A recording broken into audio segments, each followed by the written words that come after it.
Start करते हैं बेटा क्लास आज। कल हमने मॉडल पेपर फर्स्ट के दोनों न्यूमेरिकल कर लिए थे, क्वेश्चन नंबर 23। आज मॉडल पेपर सेकंड के क्वेश्चन करेंगे।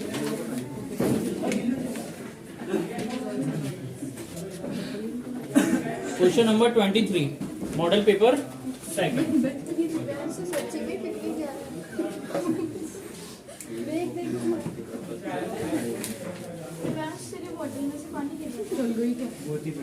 वॉइस नहीं बेटा।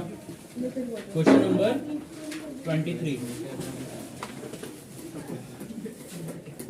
ड्रॉ अ रे diagram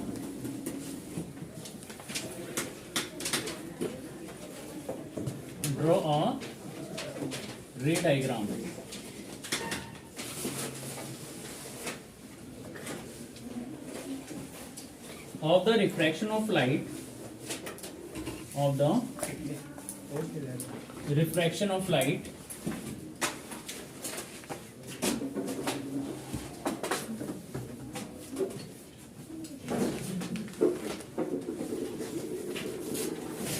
through a rectangular glass block.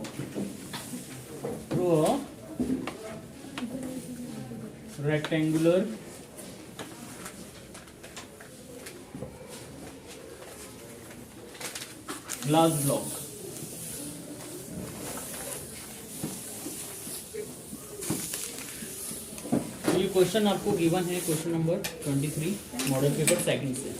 इसमें आपको रे डायग्राम बनाना है, जैसे हमने ग्लास स्लैब से किया ना, रेक्टेंगुलर ग्लास स्लैब से, वैसा ही डायग्राम बनेगा इसमें। Refraction of light by glass slab, तो इसमें ग्लास स्लैब की जगह क्या दे रखा है, glass block. Refraction of light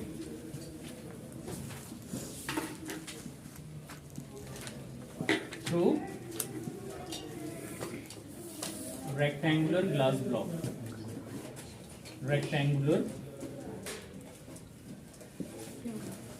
block. सबसे पहले आप हेडिंग लिखेंगे जो भी डायग्राम है उसके, ग्लास ब्लॉक। तो सबसे पहले आप एक ग्लास ब्लॉक बनाएंगे। क्या बनाएंगे? एक ग्लास ब्लॉक, ठीक है।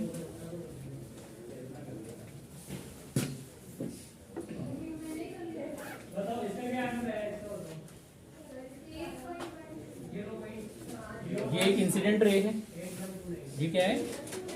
एक इंसिडेंट रे है, जिसे हम आई से डिनोट कर रहे हैं। किससे करेंगे? आई से। ये क्या है? एक इंसिडेंट रे है। आपको पता है कि इंसिडेंट रे जिस पॉइंट पर इंसिडेंट होती है उसके परपेंडिकुलर हम एक लाइन ड्रॉ करते हैं, जिसे क्या बोलते हैं? नॉर्मल। क्या बोलते हैं? ये पॉइंट कहलाता है पॉइंट ऑफ इंसिडेंट। यहाँ पर एक लाइन ड्रॉ करते हैं, नॉर्मल। क्या बोलते हैं इसको? नॉर्मल, है ना। अब देखो बेटा, ये मीडियम है ग्लास। क्या है ये? कौन सा मीडियम है? ग्लास। और लाइट कौन से मीडियम से आ रही है? एयर। एयर जो मीडियम है वो होता है रेयर मीडियम। क्या कौन सा होता है? Rare medium. और ग्लास क्या है? डेंसर मीडियम, ठीक है। एयर के पार्टिकल दूर दूर होते हैं, इसलिए एयर क्या होता है? रेयर मीडियम, या the medium in which particles of medium are far away to each other, ठीक है। इसलिए एयर क्या है? रेयर। और डेंसर कौन सा होता है? जिसमें पार्टिकल पास पास होते हैं। तो the particles of medium in which particles are very close to each other is called denser medium. अब यहाँ पर जब डेंसर मीडियम है तो ट्रैफिक बहुत ज्यादा है। तो जब लाइट एयर मीडियम से आ रही है या रेयर मीडियम से आ रही है तो बहुत फास्ट आएगी। लेकिन अब डेंसर मीडियम आ गया तो क्या होगा? वैसे जाना तो इसको सीधा चाहिए था। कैसे जाना चाहिए था? स्ट्रेट, विदाउट गेटिंग डिफ्लेक्टेड, है ना। कैसे जाना चाहिए था? स्ट्रेट। लेकिन हुआ क्या? मीडियम चेंज हो गया तो पार्टिकल्स डेंसर मीडियम के ज्यादा हैं, तो ट्रैफिक ज्यादा हो गया, तो यहाँ पर स्पीड स्लो हो जाएगी। लाइट की स्पीड क्या हो जाएगी? स्लो हो जाएगी और बेंट हो जाएगी, बेंट टुवर्ड नॉर्मल। किस तरफ हो जाएगी? Bent toward normal. और जो रे बेंट हुई है इसे बोलते हैं रिफ्रैक्टेड रे। क्या बोलते हैं? रिफ्रैक्टेड रे। इंसिडेंट रे और नॉर्मल के बीच में जो एंगल बनता है उसे क्या बोलते हैं? Angle of incident. इसे एंगल आई से डिनोट करते हैं, ठीक है बेटा, इसे एंगल आई से डिनोट करते हैं। और रिफ्लेक्टेड रे और नॉर्मल के बीच में जो एंगल बनता है उसे क्या बोलते हैं? Angle are, angle of refraction, angle of refraction. अब यहां पर देखो बेटा, ये ग्लास का दूसरा पार्ट है ट्रांसपेरेंट, क्योंकि ग्लास ट्रांसपेरेंट होता है तो लाइट फर्स्ट पार्ट से एंटर करेगी, दूसरे पार्ट से आउट होगी। यहां पर भी अब नॉर्मल बनेगा, यहां पर भी क्या बनेगा? नॉर्मल। ये एन ले लिया हमने, तो इसको क्या लेंगे? N dash. क्या लेंगे? N dash. अब लाइट यहां पर यूं आई, क्योंकि अब वापस से एयर मीडियम आ गया। एयर क्या होता है? Rare medium. तो रेयर मीडियम में वापस से लाइट की स्पीड वही हो जाएगी जिस स्पीड से वो आ रही थी। जिस स्पीड से आ रही थी वापस से उसी स्पीड से जाएगी, ठीक है। जिस स्पीड से आ रही थी उसी स्पीड से वापस बाहर भी जाएगी। आप पहले समझ लो बेटा, बाद में कॉपी कर लेना, ठीक है। तो अब जब ये उसी स्पीड से जाएगी जिस स्पीड से आ रही थी, तो इस लाइट जो है ना, इंसिडेंट रे जिस स्पीड से आ रही थी ना, इसके पैरेलल हो जाएगी, इसके, यानी कि फार अवे टू नॉर्मल। यानी कि अब क्या हो जाएगी? पहले तो हुई थी बैंड टुवर्ड नॉर्मल, अब क्या होगी? Far away to normal, away from normal. तो ये इसके इस तरीके से पैरेलल हो जाएगी, जिस स्पीड से ये आ रही थी उसके क्या हो जाएगी? पैरेलल। तो इस बात का ध्यान रखना कि जब आप ये लाइन ड्रॉ करें तो ये लाइन जो आपने डैश करके आगे बढ़ाई है, इसके पैरेलल होनी चाहिए, है ना। इसकी क्या होनी चाहिए? पैरेलल होनी चाहिए, ठीक है। और जो रे आउट हुई इसको बोलते हैं इमर्जेंट रे। क्या बोलते हैं? इमर्जेंट रे। इसे ई से डिनोट किया जाता है। किससे डिनोट किया जाता है? ई से। इमर्जेंट रे और नॉर्मल के बीच का जो एंगल होता है उसे एंगल ई कहते हैं, एंगल ऑफ इमर्जेंट। क्या कहते हैं? तो यहां पर हमने जो पॉइंट लिखे हैं इनको लेबल कर लेते हैं बेटा थोड़ा। आई इंसिडेंट रे, आई क्या है बेटा? Incident ray. Small r refracted ray, refracted ray. E क्या है बेटा? Emergent ray.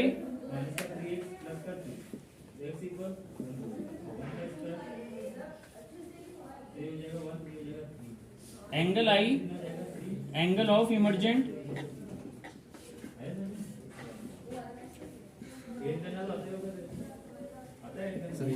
Angle r, sorry, angle of incident, angle of incident. Angle are, angle of refraction. Reflection नहीं होगा, क्या होगा ये? Refraction. REFRACTION, angle of refraction, ठीक है।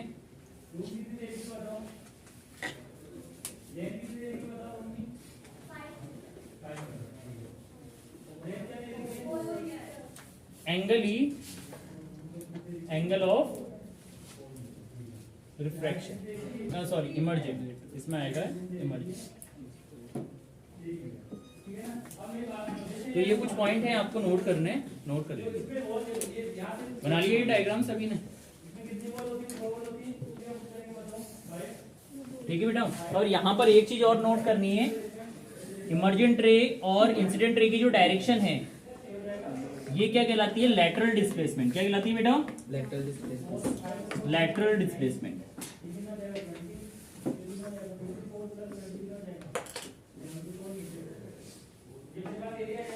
क्योंकि ये इसके ओरिजिनल डायरेक्शन तो क्या है? ये है, लेकिन जाना इसको ऐसे चाहिए था, लेकिन बीच में मीडियम चेंज हो गया। मीडियम चेंज होने की वजह से लाइट इतनी बेंट हो गई, तो इतना डिस्प्लेसमेंट आ गया, इसे कहते हैं लैटरल डिस्प्लेसमेंट। ठीक है बेटा, कॉपी कर लीजिए इसे, ठीक है। 23 का जो और का जो पार्ट, और वाला पार्ट है, ड्रॉ और ray diagram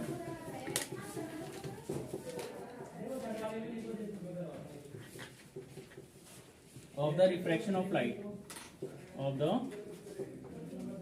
refraction of light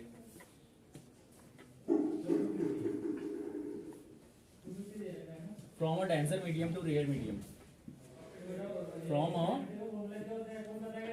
danger medium to rare medium.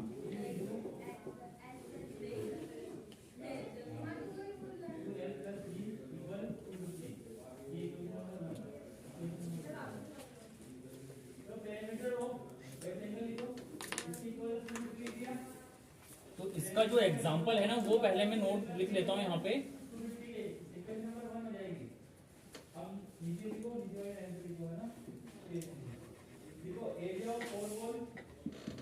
Coin appears lifted in glass beaker।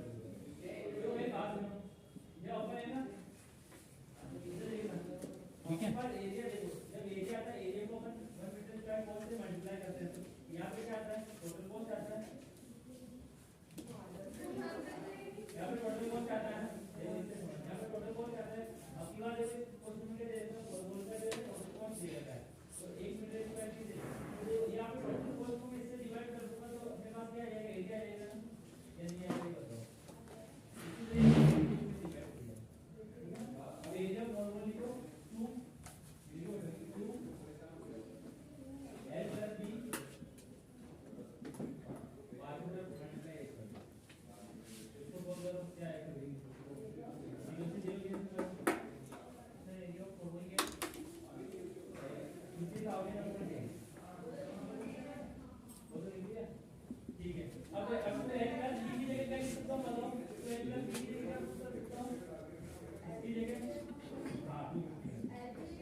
ये कॉइन की क्या है यहाँ पर एक्चुअल पोजीशन है, ठीक है ना।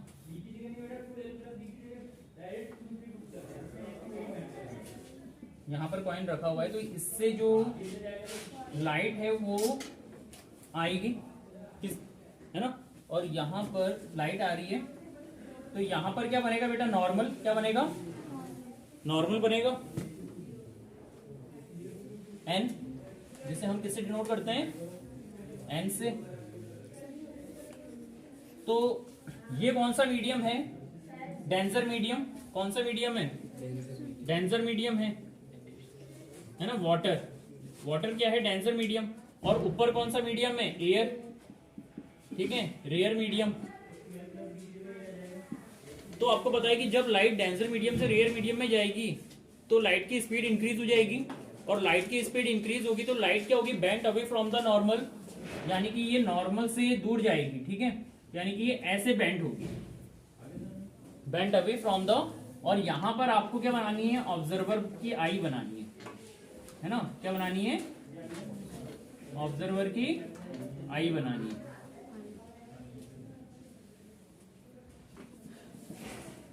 ठीक है बेटा, ये आईब्रो हो गई और ये ऑब्जर्वर हो गया।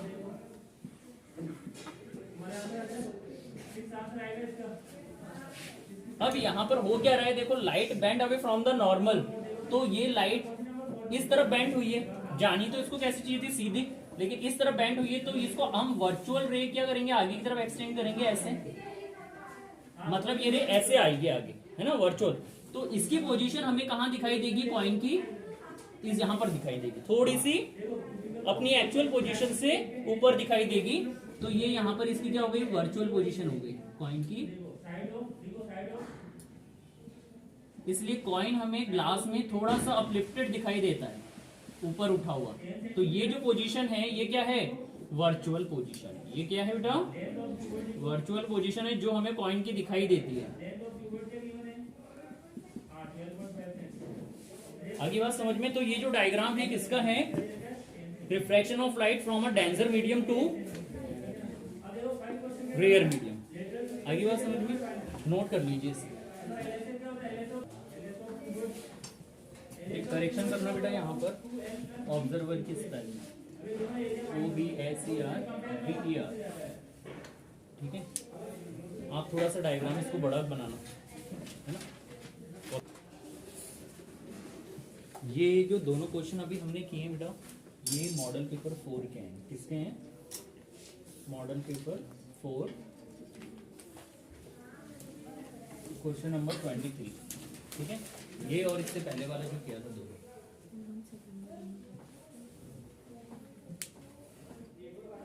पेपर सेकंड का करेंगे।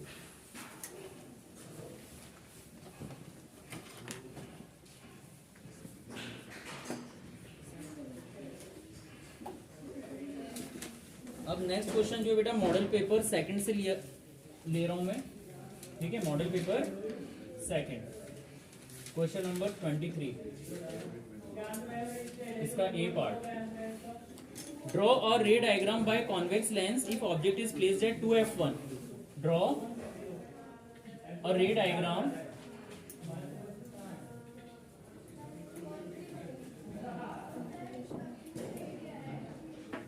by convex lens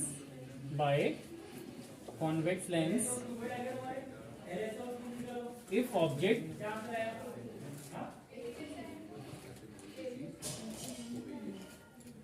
is placed at 2f1 ठीक है बेटा। देखो आपको सबसे पहले इस बात का ध्यान रखना है कि हमें कौन सा लेंस गिवन है। कौन सा लेंस गिवन है बेटा?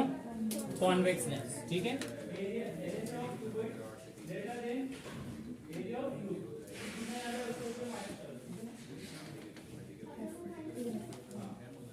तो कॉन्वेक्स लेंस के लिए ऑब्जेक्ट पोजीशन क्या दे रखी है आपको? ऑब्जेक्ट पोजीशन क्या है? Eight 2f1। तो आपको पहले ऑब्जेक्ट ये कॉन्वेक्स लेंस बनाना पड़ेगा। ये क्या हो गया? Convex lens.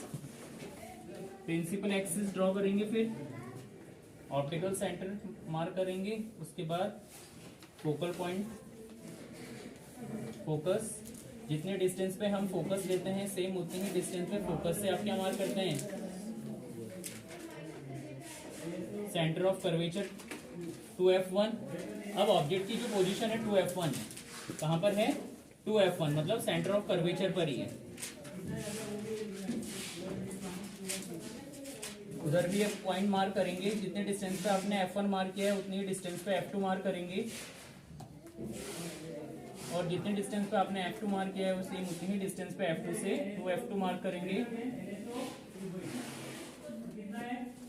ठीक है, तो इमेज कहाँ बननी चाहिए आपकी? 2f2 पर। कहाँ बनेगी?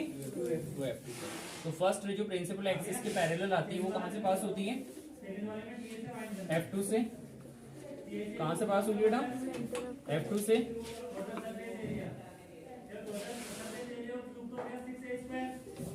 सेकंड रे, आपके पास दो ऑप्शन है अब। या तो फोकल पॉइंट वाली रे काम में ले सकते हो, जो फोकल पॉइंट से पास होगी और प्रिंसिपल एक्सिस के पैरेलल हो जाएगी। दूसरी रे जो ऑप्टिकल सेंटर से पास होगी वो विदाउट गेटिंग डिफ्लेक्टेड, बिना डिफ्लेक्ट हुए सीधी निकल जाएगी। तो ये वाली रे हम काम में ले लेते हैं। जो ऑप्टिकल सेंटर से पास होगी वो बिना डिफ्लेक्ट हुए बिल्कुल सीधी पास होगी, और जहां ये इंटरसेक्ट करती है वहां पर इमेज बन जाएगी। ठीक है, तो ये हम यहां से सेंटर ऑफ कर्वेचर से इस पॉइंट को क्या करते हैं? मैच करते हैं। ठीक है,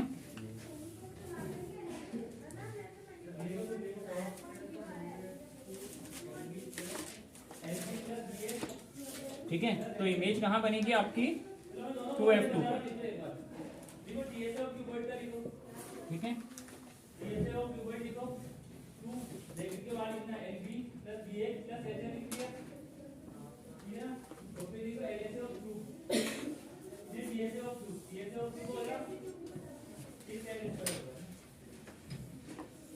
इसमें भी आप तीन बातें नोट करेंगे: नेचर, पोजीशन और साइज।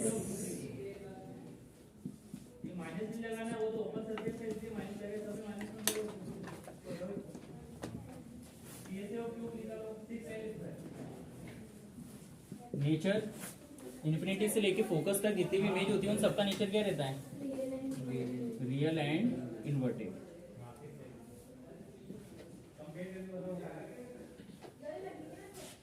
पोजीशन एट 2f2 और साइज कैसा रहेगा? हमेशा सेम साइजेस ऑब्जेक्ट।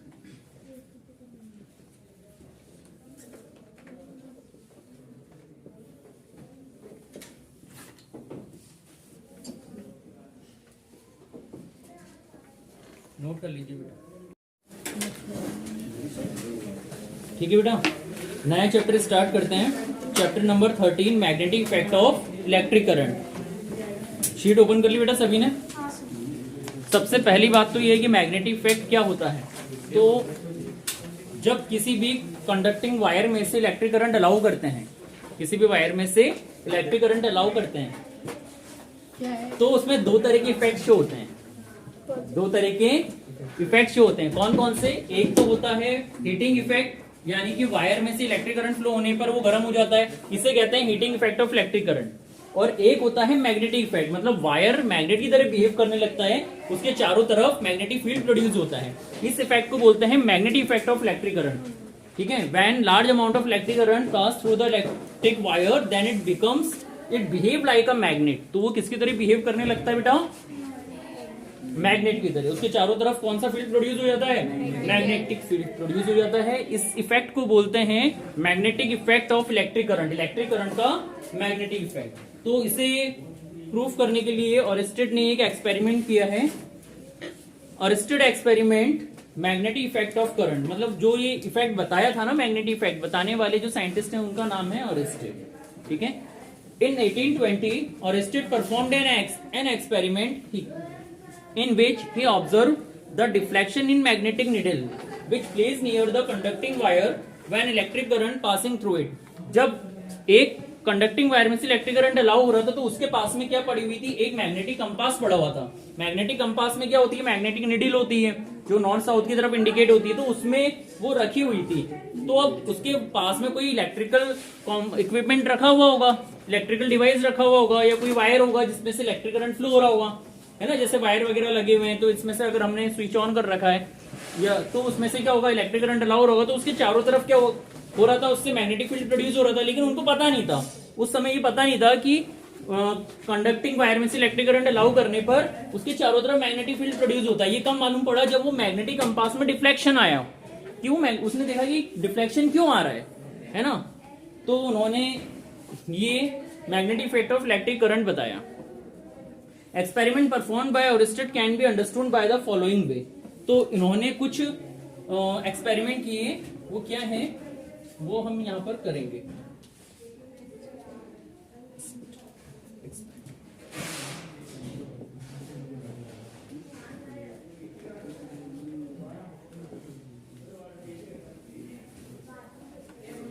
तो इन्होंने क्या किया, जैसे एक ये वायर है,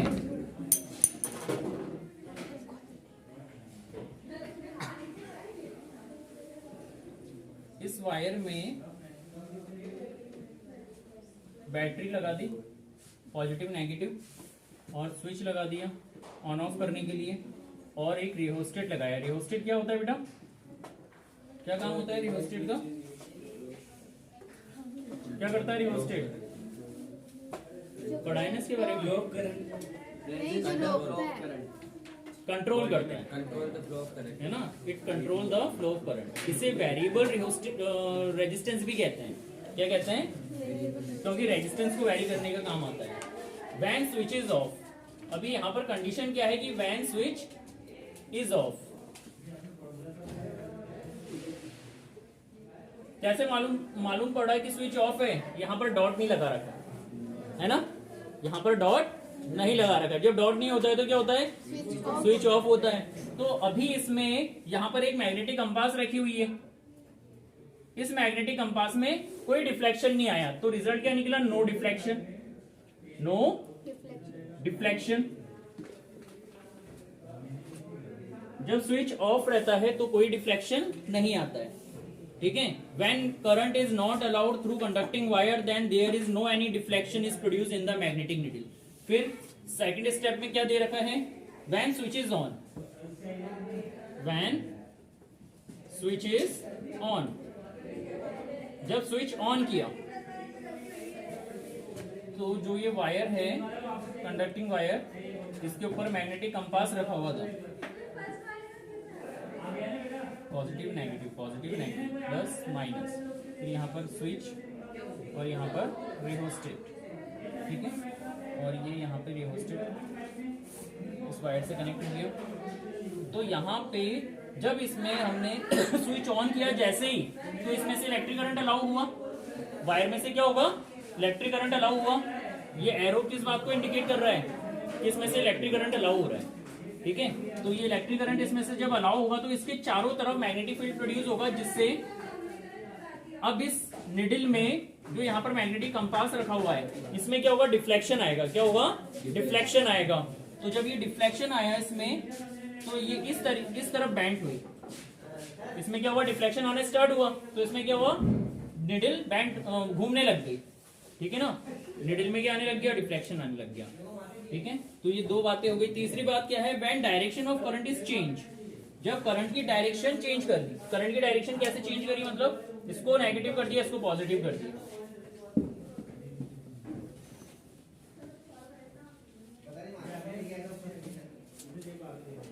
थर्ड पॉइंट में क्या किया है, when the direction of current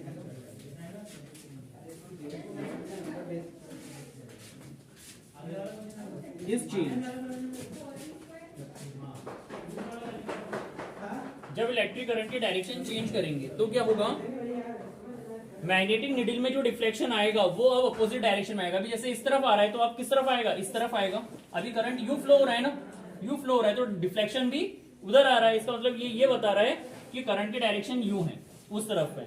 अब क्या हुआ, डायरेक्शन चेंज कर दी। डायरेक्शन कैसे चेंज करी है, ये कंडक्टिंग वायर है, इसे दूसरे वायर से कनेक्ट कर दिया। अब इधर क्या कर दिया, डायरेक्शन चेंज करने के लिए पहले इधर पॉजिटिव था, इधर नेगेटिव था। अब क्या कर दिया, इधर नेगेटिव पॉजिटिव, नेगेटिव पॉजिटिव, ये माइनस ये प्लस। तो यहां पर क्या हो गया की, और ये हो गया रिहोस्टेट, ठीक है। और यहां से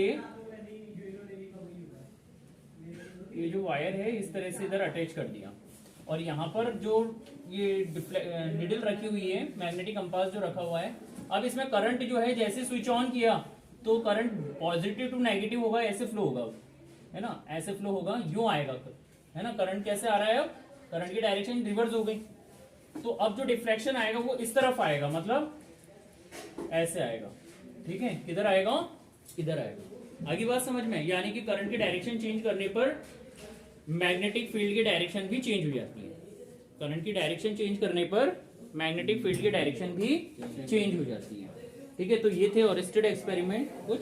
इसका कंक्लूजन इसमें लिखा हुआ है, this experiment shows that magnetic field is produced around the conducting wire during electric current is allowed through it. मतलब जितनी देर तक करंट अलाउ होगा उतनी देर तक मैग्नेटिक फील्ड प्रोड्यूस होगा। जैसे ही आप स्विच ऑफ कर देंगे वैसे ही डिफ्लेक्शन जीरो हो जाएगा, मतलब कि निडल वापस जीरो पर आ जाएगी, ठीक है। जब तक इलेक्ट्रिक करंट फ्लो हो रहा है तब तक उसमें उसके चारों तरफ क्या होगा, मैग्नेटिक फील्ड प्रोड्यूस होगा। आगे बात समझ में, ठीक है। तो ये टॉपिक कंप्लीट हो गया। इसके बाद अपना नेक्स्ट टॉपिक है, तो इसके बाद जो नेक्स्ट टॉपिक है बेटा अपना है वो है deflection on magnetic needle depends on. मतलब जो ये मैग्नेटिक निडल में डिफ्लेक्शन आ रहा है ये किन बातों पर डिपेंड करती है, ये दो बातों पर डिपेंड करती है। डिफ्लेक्शन दो बातों पे डिपेंड करता है। कौन सी ये दो बातें, एक तो इलेक्ट्रिक करंट, एक क्या है, इलेक्ट्रिक करंट, मतलब उसमें से कितने अमाउंट में इलेक्ट्रिक करंट फ्लो हो रहा है। जितना ज्यादा इलेक्ट्रिक करंट होगा उतना ही ज्यादा डिफ्लेक्शन, जितना कम इलेक्ट्रिक करंट होगा उतना ही डिफ्लेक्शन कम होगा। तो इसीलिए रिहोस्टेट रखा गया है। रिहोस्टेट क्या करता है, इलेक्ट्रिक करंट को कंट्रोल करता है, ठीक है ना। इलेक्ट्रिक करंट की वैल्यू को कम ज्यादा करने के काम में आता है। तो अगर रिहोस्टेट की हेल्प से हमने करंट की वैल्यू को बढ़ा दिया, है ना, तो क्या होगा, डिफ्लेक्शन भी बढ़ जाएगा। और करंट की वैल्यू को अगर कम कर दिया तो डिफ्लेक्शन भी कम हो जाएगा, क्योंकि करंट की वैल्यू बढ़ाने पर मैग्नेटिक फील्ड की वैल्यू बढ़ जाएगी, जिससे डिफ्लेक्शन भी बढ़ जाएगा। और करंट की वैल्यू को कम करने पर मैग्नेटिक फील्ड की वैल्यू भी क्या हो जाएगी, कम हो जाएगी, डिक्रीज हो जाएगी, तो डिफ्लेक्शन भी डिक्रीज हो जाएगा। तो दो बातें हैं यहाँ पर, electric current, on increasing current the deflection in magnetic needle is also increased, है ना। मतलब करंट इंक्रीज करने पर मैग्नेटिक निडल में डिफ्लेक्शन भी इंक्रीज हो जाता है। दूसरी बात है डिस्टेंस फ्रॉम कंडक्टर, मतलब अगर मैग्नेटिक कंपास को अगर दूरी पर रखेंगे तो डिफ्लेक्शन कम होगा, यानी दूरी बढ़ने पर मैग्नेटिक फील्ड कम होता है। दूरी बढ़ने पर क्या होगा, अगर जैसे ये वायर है, इस वायर में से इलेक्ट्रिक करंट फ्लो हो रहा है और यहाँ पर मैग्नेटिक कंपास रखा हुआ है, तो अभी ज्यादा डिफ्लेक्शन आएगा। अगर मैग्नेटिक कंपास को उठा के मैं यहाँ पर रख दूं तो डिस्टेंस बढ़ गई, तो डिस्टेंस बढ़ गई तो क्या हुआ, मैग्नेटिक फील्ड की जो रेंज है वो डिक्रीज हो गई, तो मैग्नेटिक फील्ड डिक्रीज हो गया, यानी डिस्टेंस बढ़ने पर मैग्नेटिक फील्ड डिक्रीज होता है, डिस्टेंस बढ़ने पर मैग्नेटिक फील्ड डिक्रीज होता है। तो distance from conductor, on increasing the distance between compass needle and conductor deflection will be decrease. तो डिफ्लेक्शन क्या होगा, डिक्रीज होगा। तो इसका कारण क्या है डिफ्लेक्शन डिक्रीज होने का, due to decreasing the magnetic field, due to decreasing in magnetic field. समझ में आ गया, आप इसमें लिख सकते हो, इसमें लिखा मेंशन नहीं किया हुआ है मैंने, आप लिख सकते हो इसका कारण क्या है, करंट की ये डिफ्लेक्शन डिक्रीज होने का, due to decreasing the magnetic field, deflection in compass needle will be decrease. ठीक है, नेक्स्ट टॉपिक है मैग्नेट। मैग्नेट क्या होता है बेटा, अ सब्सटेंस विच अट्रैक्ट और repel magnetic material toward itself is called magnet. वो सब्सटेंस जो मैग्नेटिक सब्सटेंस को क्या करता है, अपनी तरफ अट्रैक्ट करता है, उसे क्या बोलते हैं, मैग्नेट। क्या बोलते हैं, मैग्नेट। जो मैग्नेटिक मटेरियल को अट्रैक्ट करता है, मैग्नेटिक मटेरियल कौन से होते हैं, आयरन, कोबाल्ट और निकल, ये तीन जो हैं मैग्नेटिक मेटल माने जाते हैं, है ना, जो मैग्नेट की तरफ अट्रैक्ट होते हैं। और सारे मेटल अट्रैक्ट नहीं होते हैं, ऐसे नहीं, जैसे आपसे एग्जांपल पूछें कि भाई मैग्नेटिक मटेरियल के एग्जांपल लिखो, तो आप तो मेटल का मतलब आयरन, कॉपर, एल्यूमिनियम सब इस एड लिख दोगे, नहीं, कॉपर और एल्यूमिनियम जो है वो मैग्नेटिक मटेरियल में नहीं आते हैं। मैग्नेटिक मटेरियल में तीन ही मेटल आते हैं, आयरन, कोबाल्ट और निकल। ठीक है, तो आपसे पूछे ना मैग्नेटिक मटेरियल कौन से होते हैं, तो ये तीन ही आपको लिखने हैं। कौन कौन से होते हैं मैग्नेटिक मटेरियल, आयरन, कोबाल्ट और निकल, ये तीनों क्या है बेटा, magnetic material. It has two poles. अब कोई मैग्नेट जो है ना,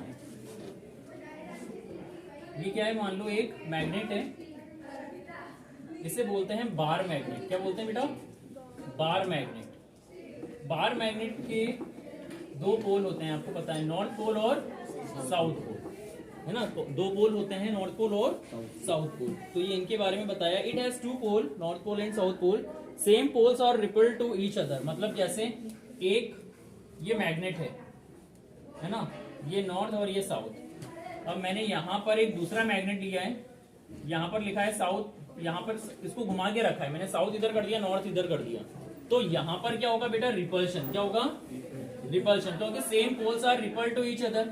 यहाँ पर क्या होगा, ये क्या करेंगे, एक दूसरे को रिपल करेंगे। क्या करेंगे, रिपल करेंगे।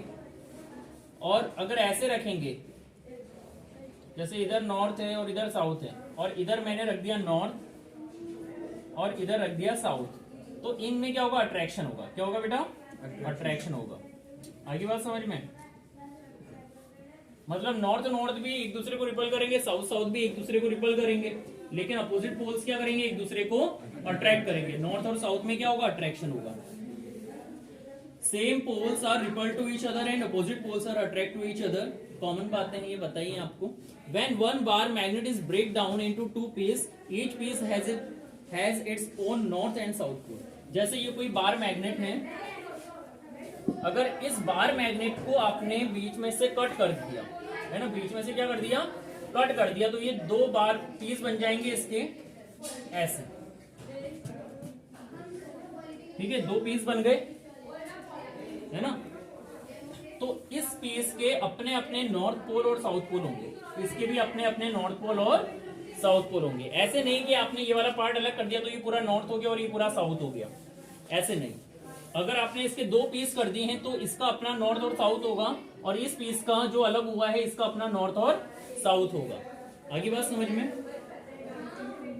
अब compass needle, it is a magnetic needle which behave like a small bar magnet. जो कि कंपास में जो निडल लगी हुई होती है ना, जो नॉर्थ साउथ डायरेक्शन में होती है, हमेशा नॉर्थ साउथ डायरेक्शन को इंडिकेट करती है, वो एक बार मैग्नेट की तरह बिहेव करती है। किसकी तरह बिहेव करती है, बार मैग्नेट की तरह। सो it get deflected when brought near a bar magnet. और जब उसको हम बार मैग्नेट के पास में लेके आएंगे, मतलब ये जो कंपास है, वैसे जनरली यहाँ पर ये कौन सी डायरेक्शन में है, नॉर्थ साउथ में है। किसमें है, नॉर्थ साउथ में। लेकिन जैसे आप इसके पास लेके आओगे तो इसमें क्या होगा, डिफ्लेक्शन आएगा, थोड़ा कभी ये इधर चेंज होगी, है ना, कभी ये इधर चेंज होगी, समझ गए। जैसे ही मैग्नेटिक कंपास के पास में आएगी तो इसकी जो डायरेक्शन है वो डिफ्लेक्शन आएगा इसमें, समझ गए। कभी इधर कभी उधर, इस तरीके से डायरेक्शन में चेंज होगा। It is a magnetic needle which behave like a small bar magnet, so it get deflected when brought near a bar magnet. It has two end, जैसे बार मैग्नेट के दो एंड होते हैं north और south, वैसे ही इस needle के भी दो एंड होते हैं नॉर्थ और साउथ।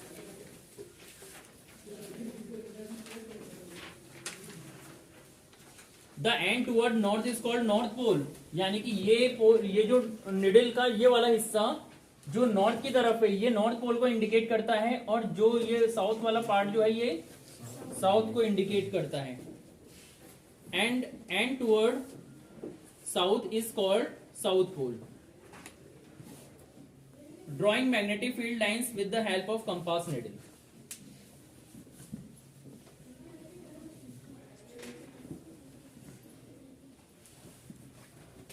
मैग्नेटिक फील्ड लाइन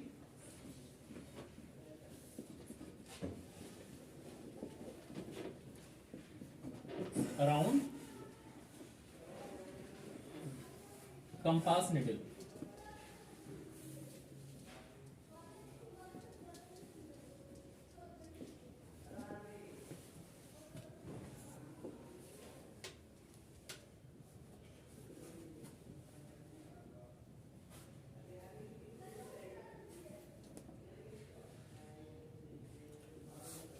इसमें जो डायग्राम बना है इसमें इधर साउथ किया है, इधर नॉर्थ किया है ना। मैं इधर नॉर्थ कर रहा हूं और इधर साउथ कर रहा हूं।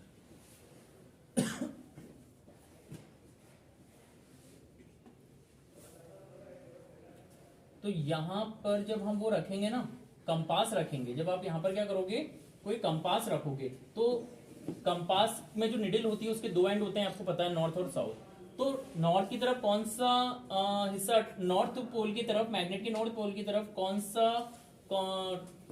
एंड अट्रैक्ट होगा, साउथ वाला, है ना, क्योंकि नॉर्थ साउथ में अट्रैक्शन होता है। तो इस तरफ जो एंड होगा ना वो क्या होगा, साउथ वाला होगा, है ना, और ऊपर वाला जो हिस्सा होगा वो कौन सा होगा, नॉर्थ वाला होगा, है ना, इस तरीके से।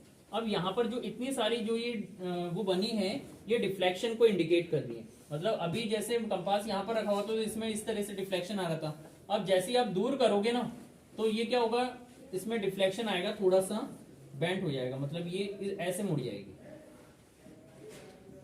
ये क्या हो जाएगा, डिफ्लेक्शन ऐसे हो जाएगा।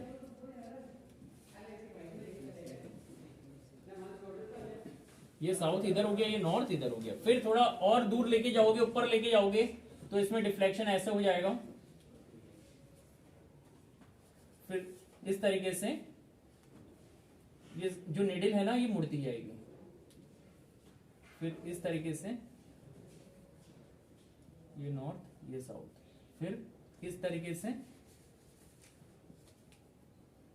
ये नॉर्थ ये साउथ, ठीक है। तो साउथ और नॉर्थ एक दूसरे के आमने सामने रहेंगे, ठीक है। तो आप इसको यहां पर एक बार अपने हाथ से भी बना लीजिए नोटबुक, ठीक है।